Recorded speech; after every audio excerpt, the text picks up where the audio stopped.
계속해서 우리 요한복음 6장 말씀을 배우도록 하겠습니다. 지난 시간에는 오병이어의 이적을 베풀어 주신 예수님의 사역에 대해서 말씀을 배웠습니다.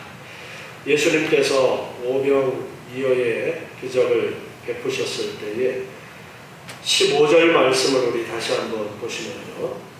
6장 15절에 보니까 저희가 와서 자기를 억지로 잡아 임금 삼으려는 줄을 아시고 다시 혼자 산으로 떠나가셨다. 그렇게 기록하고 있습니다.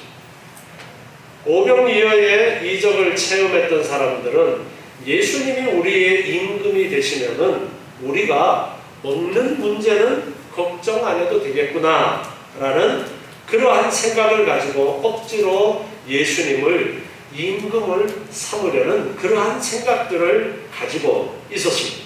그래서 예수님께서는 그들의 생각을 아시고 혼자 산으로 떠나가셨는데요. 마태복음 14장 23절에 있는 병행 구조를 보면요. 마태복음 14장 23절에서는 무리를 보내신 후에 기도하러 따로 산에 올라가셨다. 그렇게 기록하여 주고 있습니다. 예수님께서 예수님을 임금 삼으려는 사람들을 얼른 해산시키고 집으로 돌려보내고서는 혼자 기도하러 따로 산에 올라가셨어요. 그 후에 이제 일어난 일을 오늘 우리가 읽은 말씀인데 물 위를 걸으시는 예수님의 놀라운 또한 이적의 역사를 기록하고 있는데요. 16절 오늘 말씀을 보면은 저물매 제자들이 바다에 내려갔다라고 했습니다. 그리고 배를 타고 바다를 건너서 가버나움으로 가게 되어지는데 이미 어두웠고 예수님께서는 아직까지 저희에게 오시지 않았어요. 예수님께서는 홀로 기도하러 가셨고 오시지 않은 그 상태에 있었습니다. 그런데 그들이 이제 예수님을 홀로 두고 건너편으로 떠나가게 되어지는데요. 다시 우리 마태복음 14장 24절 말씀을 보면요. 마태복음 14장 24절에 배가 이미 육지에서 수리나 떠나서 바람이 거슬림으로 물결을 인하여 고난을 당하더라. 그렇게 기록하고 있습니다. 예수님께서는 오시지 않은 상태에서 이제 배를 타고 건너편으로 가게 되어지는데요. 오늘 본문 6장 18절에도 보면은 큰 바람이 불어서 파도가 일어났다 했습니다. 이 갈릴리 바다에는 골짜기에 있어서 자주 이런 바람이 일어나는 그런 기구적인 특성을 가지고 있었습니다. 그런데 잔잔하던 바다가 갑자기 바람이 불어서 아주 힘든 그런 상황에 되었습니다. 제자들이 노를 저어서 10여리쯤 갔다 했습니다. 마태복음에서도 이미 육지에서 수리나 떨어졌다 그렇게 기록하고 있는데 벌써 육지로부터 몇 킬로 떨어진 그러한 상황 가운데 있었습니다. 그렇게 어려움을 당하고 있는데 19절에 보니까 제자들이 노를 저어 10여리쯤 가다가 예수께서 바다 위로 걸어서 배에 가까이 오신 것을 보았습니다. 마태복음 14장 25절 말씀을 보면은 그때가 밤 4경이었다 그렇게 시간을 기록하고 있는데요. 새벽 3시부터 6시 정도 되는 그 시간대를 말하고 있습니다. 그 새벽에 예수님께서 바다 위로 걸어서 제자들에게 오셨어요. 제자들은 먼저 배를 타고 떠났고 예수님께서는 혼자 기도하시다가 이제 제자들을 따라서 바다 위를 걸어서 지금 제자들에게 오셨던 겁니다. 그런데 마태복음 14장 26절에 보니까 제자들이 예수님께서 그 바다 위로 걸어오심을 보고 놀랐는데요. 왜 놀랐느냐 하니까 유령이라 하여 무서워하며 소리 질렀다.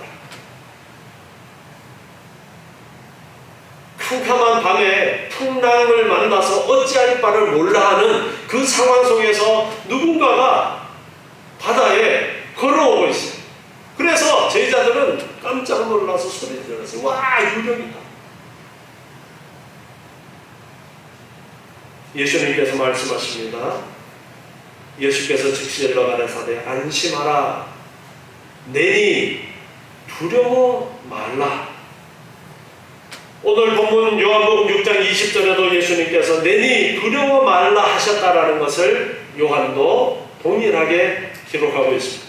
제자들이 유령인 줄 알고 두려워할 때에 예수님께서 내니 두려워 말라.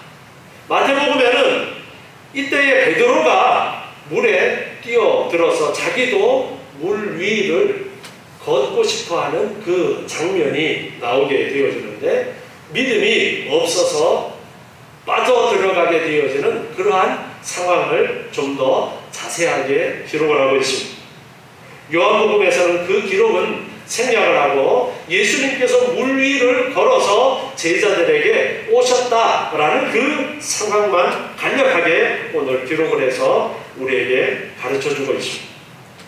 마태복음 14장 32절 말씀을 또 계속해서 보시면요, 배에 함께 오름에 바람이 그쳤다. 예수님께서 이제 베드로와 함께 배에 오르시고 나서 바람이 그쳤습니다. 그때에 배에 있는 사람들이 예수께 절하며 가로되 진실로 하나님의 아들이로소이다 하더라. 예수님께서 물 위를 걸어서 오신 것을 보았던 그 배에 타고 있던 사람들은 모두 하나같이 야 정말 하나님의 아들이다 그렇게 고백했다라는 것입니다.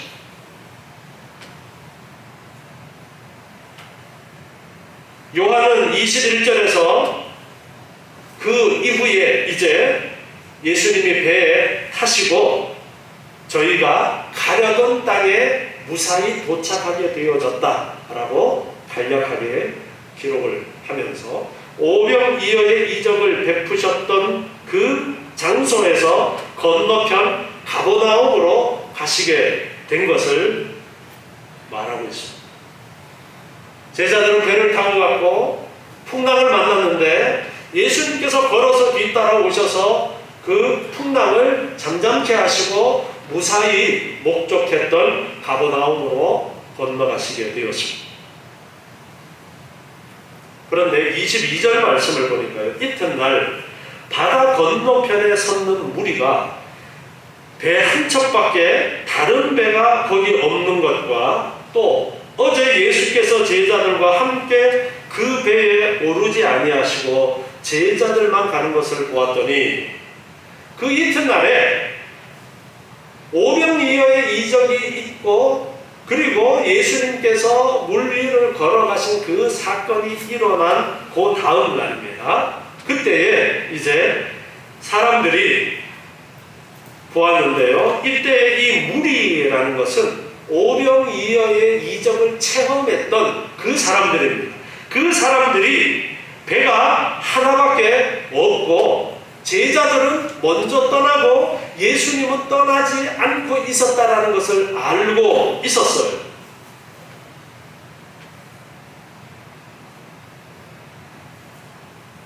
그런데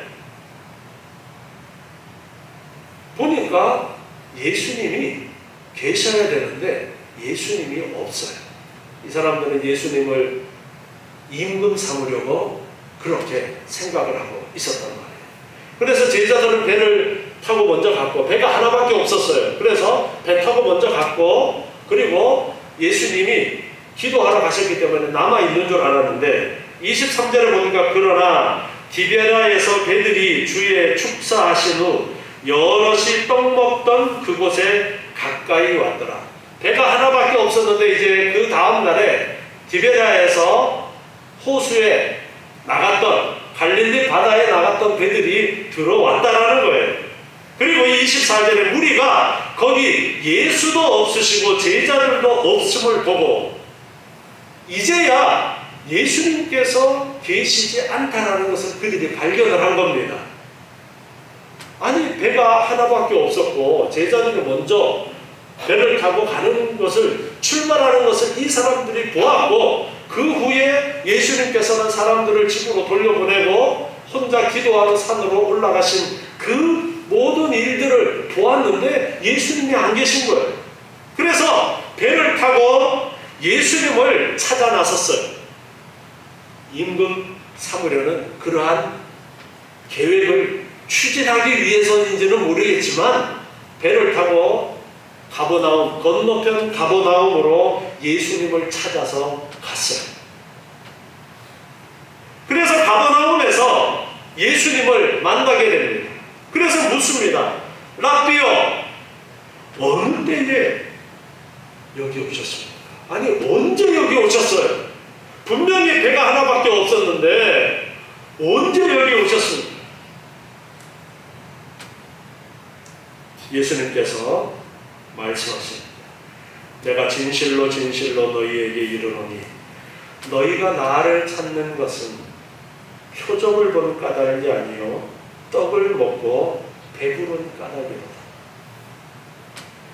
그들이 예수님을 열심히 찾은 이유가 오병이어의 이적 사건을 통해서 예수님께서 하나님이시고 그리고 생명의 떡이 되신다는 그 표적을 본 까닭이 아니라고 분명히 말씀하십니다.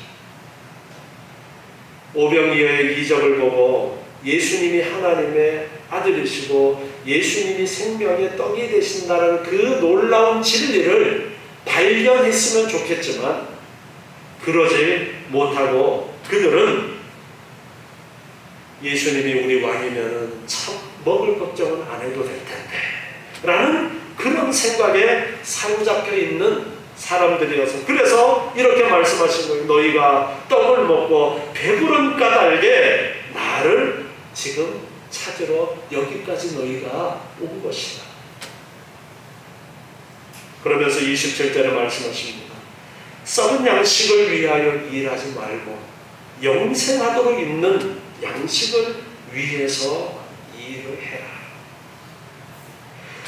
썩은 양식을 위해서 일하지 말고 영생하도록 있는 양식을 위해서 하라.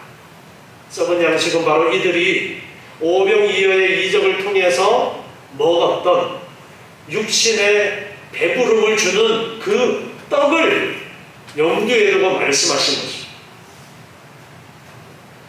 그 떡을 위하여 육체의 필요를 채우는 그러한 것들을 위해서 일하지 말고 영생하도록 있는 양식, 그것을 위해서 일해라.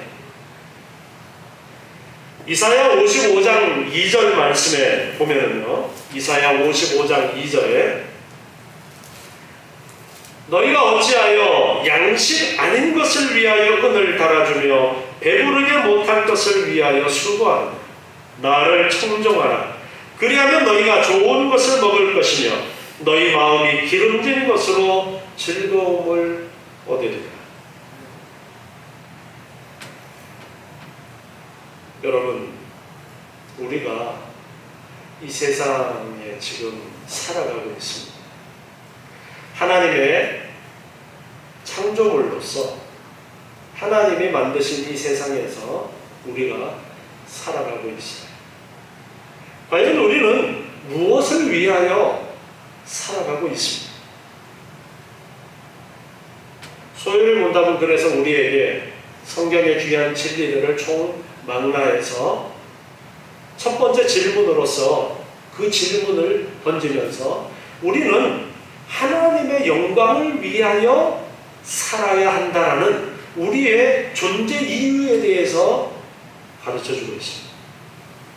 여러분은 무엇을 위하여 오늘도 하루를 살아가고 계신가? 스스로에게 질문을 한번 던져보시기 바랍니다. 나는 썩는 양식을 위하여 일하고 있는가? 영생하도록 있는 양식을 위해서 일하고 있는가? 이사야 선지자를 통해서 하시는 말씀이 너희가 어찌하여 양식 아닌 것을 위하여 은을 달아주고 배부르게 못할 것을 위해서 수고하느냐. 왜 헛된 것, 썩어질 것을 위하여, 썩어지는 양식을 위하여 수고하느냐? 썩어지는 양식을 위하여 은을 달아주느냐? 그렇게 말씀하시면서 나를 청종하라. 그리하면 너희가 좋은 것을 먹을 것이고 너희 마음이 기름진 것으로 즐거움을 얻을 것이다. 말씀하면서 하나님을 청종하라 라고 그렇게 말씀하십니다. 하나님을 청종하는 것이 참된 양식이다. 그렇게 가르쳐 주시는 거예요. 마태복음 6장 19절에서 예수님께서도 이런 말씀을 교훈해 주시는데요. 너희를 위하여 보물을 땅에 쌓아두지 말라. 거기는 좀과 동록이 해하며 도적이 구멍을 뚫고 도적질하느니라.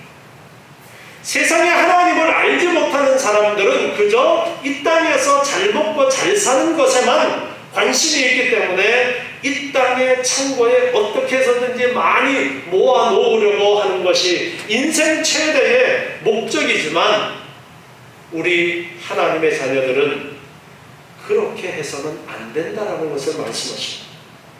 보물을 땅에 쌓아두지 마. 땅에 쌓아두는 것은 그저 썩어 없어질 것이다.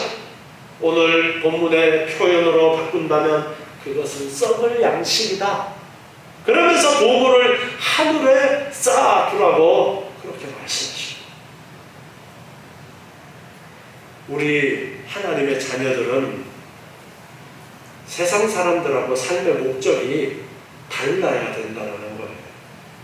무엇을 위하여 살 것인가에 있어서 우리는 삶의 목적이 달라야 된다는 것입니다.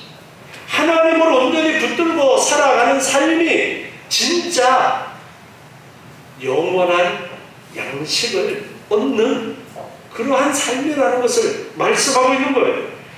계속해서 마태복음 6장 31절에 예수님께서 이런 교훈을 우리에게 말씀하십니다. 그러므로 염려하여 이르기를 무엇을 먹을까, 무엇을 마실까, 무엇을 입을까 하지 마. 무엇을 먹을까, 무엇을 마실까, 무엇을 입을까 그거 염려하지 말아라.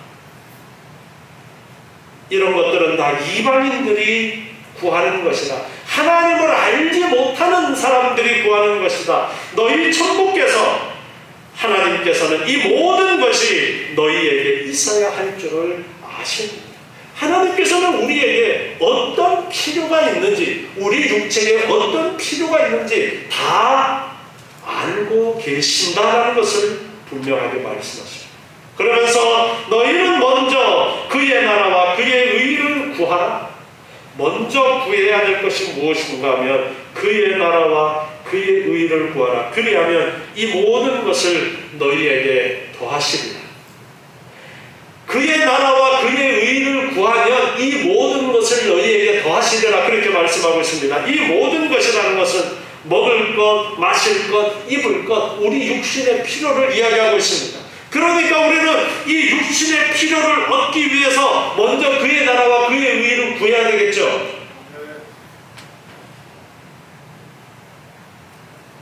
제가 질문한데 걸려드셨어요. 중요한 게, 자, 먹고 마시고 입는 것이 목적이 되어서는 안 돼요. 뭐하고 똑같으냐 그러면요, 과일을 사러 갔는데 좋은 과일이 한 개 10,000원인데 10,000원짜리 과일 하나 사면은 덤으로 안 좋은 과일 한 박스 준대. 그래서 안 좋은 과일 한 박스 얻으려고 좋은 과일 10,000원짜리 사는 사람하고 좋은 과일을 10,000원짜리를 하나 사면 그냥 덤으로 한 박스가 따라오는 거, 그런가 보다 생각하는 거다. 목적이 어디에 있는 거야? 덤을 보고 사는 사람은 그 쓸모없는 과일 한 박스를 10,000원 주고 산 사람이고요. 좋은 좋은 과일을 사려고 10,000원을 지불한 사람은 그 좋은 과일을 위해서 10,000원을 지불한 사람. 천국의 비유를 말씀하면서 우리에게 가르쳐 주신 것도 비슷한 내용이에요. 천국의 가치를 아는 사람은 모든 것을 투자해서 그 천국을 얻고자 한다. 그렇게 말씀하셔요. 그러니까 여기에서 우리가 잊지 말아야 될 것은 먼저 그의 나라와 그의 의를 구하라는 이 말씀은 먹는 문제 그거 고민하지 마. 하나님의 나라와 하나님의 의를 위해서 너희가 살아가면 하나님께서 그런 것들은 얼마든지 우리의 필요를 따라 채워주신다는 거예요. 아, 그러면 우리의 필요를 채워주시니까 먼저 그의 나라와 그의 의를 구하는 삶을 살아야 되겠죠. 그게 아니라고요. 이제 우리의 목적이 바뀌어야 된다고요. 우리의 목표가 바뀌어야 된다는 거예요. 이 땅에 썩어질 것을 위하여 사는 그 삶에서 하나님의 나라를 바라보고 우리의 존재의 목적인 하나님의 영광을 위해서 하나님을 기뻐하면서 하나님을 즐거워하면서 사는 것이 우리의 인생의 최대의 목적이 되도록 썩을 양식이 아니라 영원한 양식을 위하여 살아가는 삶이 되어야 된다. 여러분, 우리가 이 땅에서 살면서 참 먹는 문제, 의식주의 문제가 해결이 되지 않아서 힘들어하는 그런 상황도 많이 있습니다. 그런 상황 속에서 목사님 배부른 소리 하지 마세요. 지금 당장 목구멍이 포도청인데 당장 뭘 먹어야 되는데 그런 말씀을 하실 경우도 있습니다. 당장 지금 내가 아파서 오늘 내일 하는데 무슨 하나님의 나라 어쩌고 저쩌고요? 난 지금 살아야 되겠어요. 여러분, 하나님이 그냥 절간에 앉혀놓은 불상만도 못합니까? 하나님은 천지를 만드신 살아계신 하나님이십니다. 그 하나님이 오늘 나보고 그만 살고 오라면 하나님 조금만 더 살면 안 돼요? 그렇게 미련을 가져야 되겠어요? 예, 이 땅이 더 좋은 사람은 그럴 수밖에 없습니다. 하나님의 나라의 가치를 모르는 사람은 그럴 수밖에 없어요. 오라면 주님 감사합니다. 얼른 주님 품으로 갈 수 있어야 돼요. 이 땅에서 나에게 고생하며 살라고 말씀하시면 달게 그것을 받고 하나님의 뜻하신 바가 있겠지요. 하나님께서 나를 사랑하시는데 하나님께서 내 모든 필요를 아시는데 나에게 이러한 고생을 주시는 것은 이런 아픔을 주시는 것은 하나님의 뜻하는 바가 있겠지요. 감사함으로 잘 견디어 나가도록 도와주십시오. 이렇게 우리의 삶은 하나님 중심으로 살아야지 이 땅에 썩을 것을 위하여 사는 그런 삶이 되어서는 안 된다라는 것을 예수님께서 지금 말씀하고 계십니다. 예수님을 찾아서 바다 건너 또 배를 타고 예수님을 찾아온 사람들은 오병이어의 이적을 통해서 야, 예수님이 우리 왕이 되면은 우리 먹는 문제도 해결되고 병 나은 사람, 병 걸린 사람들도 다 고쳐주시니까 얼마나 좋아. 그런 생각을 가지고 있습니다. 내가 예수 믿으면 병도 낫고 내가 예수 믿으면 부자로 살고 내가 예수 믿으면 좋은 명예를 얻고 그게 삶의 목표라면 다른 데 가는 게 낫습니다. 왜요? 지금 당장 눈앞의 이익을 생각한다면 하나님께서는 그것보다가 더 귀중한 하나님의 나라에 대해서 말씀하고 계시기 때문에 하나님께서는 하나님의 나라가 더 가치 있다라고 말씀하시기 때문에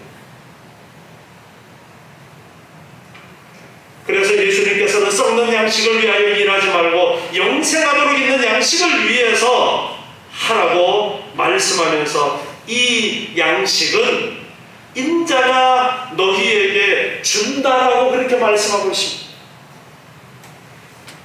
영생하도록 있는 이 양식은 인자가 예수님께서 주신다라는 거예요. 요한복음 4장 13절 우리 앞에서 배운 말씀에 보면은요, 요한복음 4장 13절에서 예수님께서 대답하여 가라사대 사마리아 우물가에서 여인과 대화하는 그 내용이지요. 이 물을 먹는 자마다 다시 목마르려니와 내가 주는 물을 먹는 자는 영원히 목마르지 아니하리니 나의 주는 물은 그 속에서 영생하도록 솟아나는 샘물이 되리라. 아멘.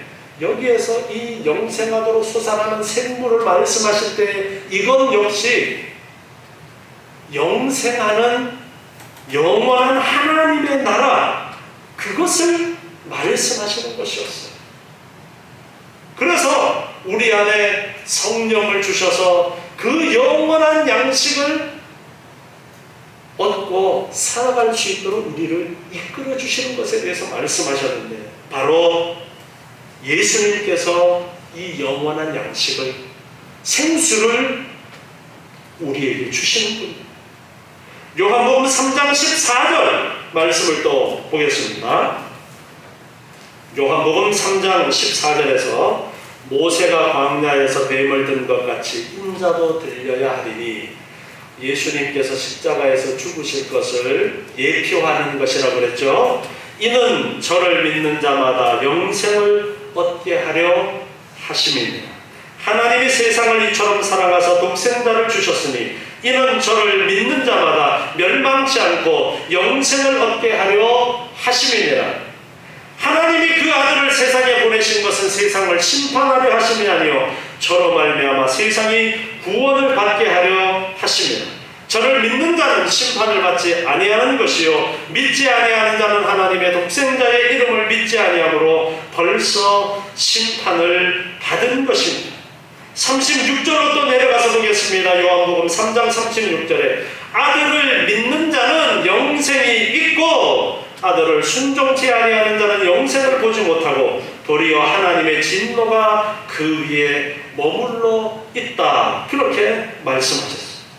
바로 예수님께서 영생하도록 있는 이 양식을 주신다라는 거예요. 예수님께서 영생을 주신다라는 것을 분명하게 말씀하셨던 것. 우리가 다시 앞에 3장 그리고 4장 말씀을 돌아보면서 분명하게 알 수 있습니다. 이 양식은 인자가 너희에게 주는데, 인자는 하나님의 인치신 자라. 하나님의 인치신 자라. 이것은 하나님이 예수님에게 인을 쳤다, 도장을 쳤다라는 거예요. 어떤 문서가 사실임을 표시하는 것이 도장이죠. 도장을 꽉 찍은 것은 바로 그 문서가 그 사람이 한 것이다라는 그 증명이 되어집니다. 아직도 우리나라는 도장 찍는 문화가 살아있죠. 그래서 내가 이 내용을 인정한다 할 때에 도장을 꽉 찍습니다. 바로 예수님에게 하나님께서 도장을 꽉 찍어주셔서 예수님이 바로 하나님이 보내신 자라는 것을 확인하고 있다라고 지금 말씀하고 있는 거예요. 그래서 인자는 아버지 하나님의 인치신 자예요. 28절에서 저희가 다시 묻습니다. 우리가 어떻게 하여야 하나님의 일을 하오리까? 하나님의 일에 대해서, 영생의 일에 대해서 예수님께서 말씀하시니까 이 말씀을 듣고 있던 사람들이 대답하는데요. 우리가 어떻게 해야 하나님의 일을 하겠습니까? 유대인들은 인간의 힘으로 어떤 차원 높은 노동들을 함으로써 영생을 얻고자 했어요. 차원 높은 노동. 자기들이 어떤 선을 행함으로써 영생을 얻고자 했어요. 율법을 지키고 율법을 잘 지키면 영생을 얻는다라는 그런 생각의 바탕을 가지고 자신들이 어떤 선을 행할 때에 영생을 얻는다라고 그렇게 알고 그렇게 살아가고 있었습니다. 그래서 그들이 하나님의 일을 하오리까 할 때에 이 일의 원어를 보면은 복수를 사용하고 있어요. 어떤 일들을 내가 해야 하겠습니까? 이렇게 복수를 사용해서 양을 나타내는 그런 의미를 가지고서 내가 얼마나 많은 일들을 해야 영생을 얻을 수 있습니까? 그렇게 지금 질문을 하고 있는 거예요. 우리 마태복음 19장 16절부터 말씀을 한번 보겠습니다. 어떤 부자가 예수님을 찾아왔어요. 어떤 사람이 주께 와서 가로되 선생님이여 내가 무슨 선한 일을 하여야 영생을 얻으리까? 당시의 유대인들은 대부분의 사람들이 이런 생각을 가지고 있었어요. 내가 어떤 선한 일을 열심히 어떤 양을 채우면은 내가 영생을 얻는 것으로 그렇게 생각을 하고 있었던 거예요. 그래서 예수님께 찾아온 이 부자 청년도 그런 질문을 던집니다. 내가 무슨 선한 일을 하여야 영생을 얻겠습니까? 그래서 예수님께서 계명을 지키라 그러니까 저 계명 열심히 다 지켰는데요. 그때 예수님께서 마지막 결정타를 딱 던지시는데 마태복음 19장 21절에 보시면요.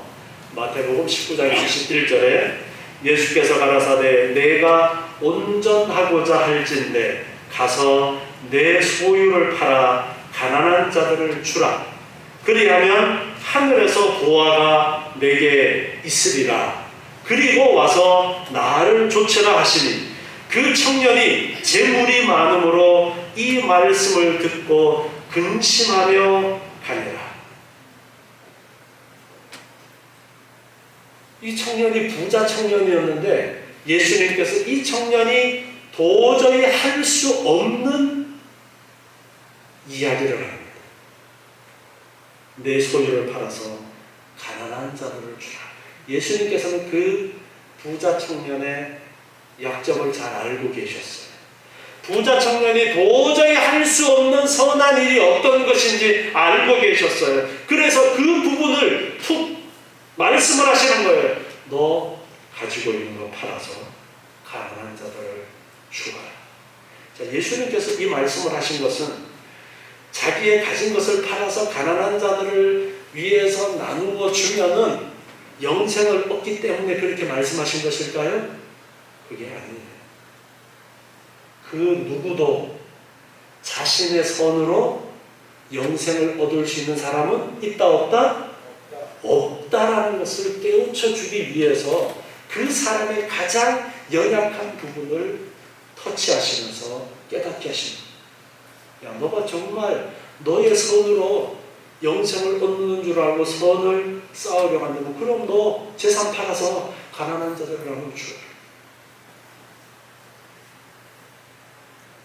그리고 19장 25절에서요. 마태복음 19장 25절에서 제자들이 그 이야기를 듣고서 놀랍니다. 그런즉 누가 구원을 얻을 수 있으리까? 부자가 하나님의 나라에 들어가기가 심히 어렵다라는 말씀을 예수님께서 하시면서 제자들은 그럼 누가 구원을 얻을 수 있겠습니까? 26절에 말씀하십니다. 예수께서 저희를 보시며 가라사대 사람으로는 할 수 없으되 하나님으로서는 다 할 수 있느니라. 사람으로서는 도저히 못한다는 것을 분명하게 가르쳐 주십니다. 사람이 자기가 선을 이루어서 영생을 얻는 그 길은 있다 없다예요? 없다라는 것을 분명하게 말씀하고 계시는 거예요. 우리가 아무리 선하게 산다고 할지라도 우리에게는 부족한 부분이 있어서 도저히 내가 선을 행하는 것으로 영생을 얻는 길은 없다는 것입니다. 인간들은 내가 무엇을 함으로써 천국에 들어가려고 생각하지만 그것은 미련한 인간의 생각입니다. 오직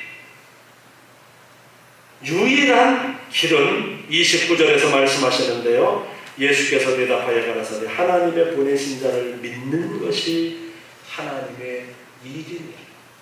인간으로서는 할 수 없지만 예수를 믿는다면 영생이 있다라는 것을 분명하게 말씀하십니다. 하나님의 일을 하려면 내가 어떤 일을 해야 되겠습니까? 라고 묻는 그들에게 예수님께서는 하나님께서 보내신 자 곧 자기를 예수님을 믿으라 라고 그렇게 대답하십니다.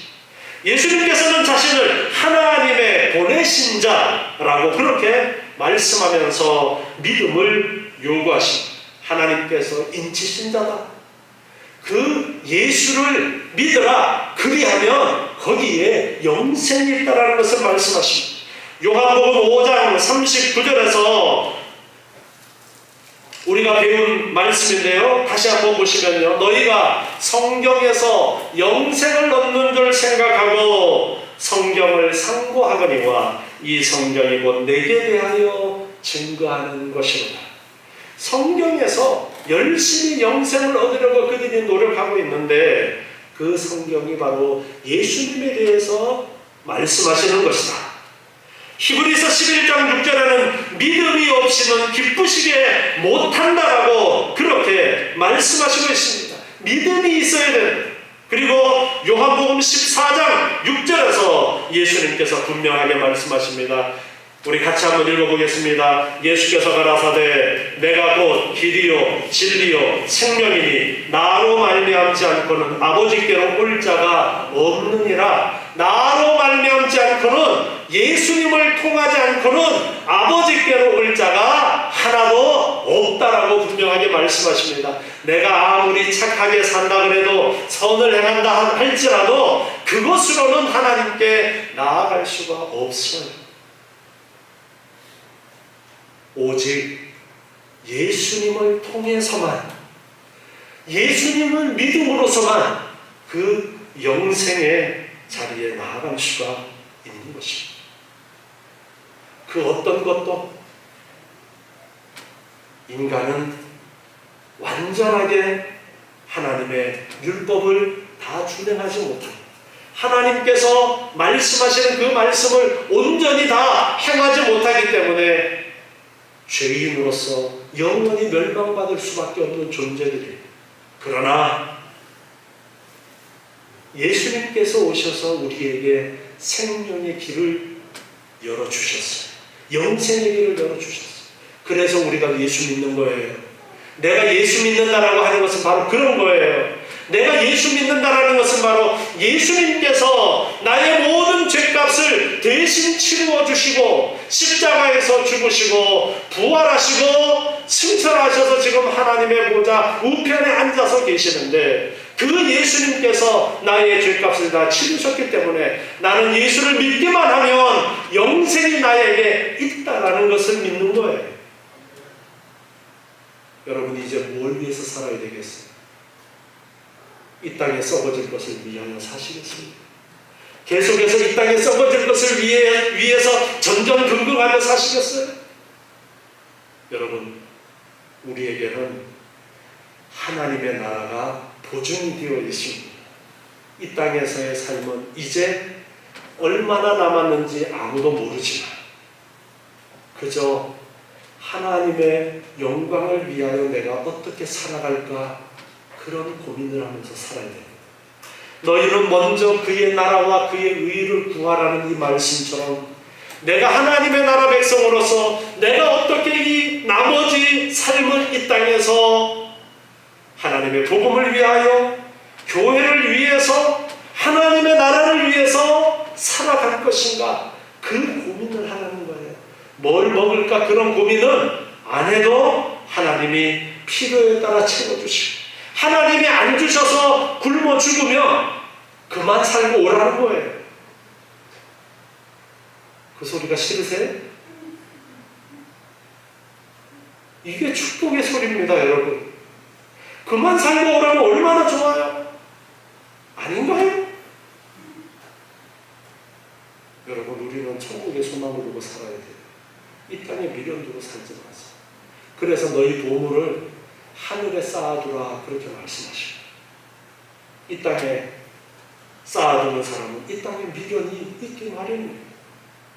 그래서 가장 귀한 것을 하나님께 둘 줄 아는, 하나님이 내 삶의 가장 최고의 목적이 되는 그런 삶을 살아야 돼요. 예수님께서 오늘 우리에게 그것을 가르쳐 주시는데, 바다 위를 물러 걸으시면서 내가 하나님이시다라는 것을 보여주시고, 그리고 말씀하십니다. 내가 바로 영생의 길이다. 나를 믿으면 영생을 얻는다. 그것을 말씀하십니다. 오늘 말씀을 따라서 온전히 예수님을 믿고 하나님의 영광을 위해서, 하나님의 나라를 위해서 살아가시는 여러분 되시기 바랍니다. 기도하겠습니다. 하나님 감사합니다.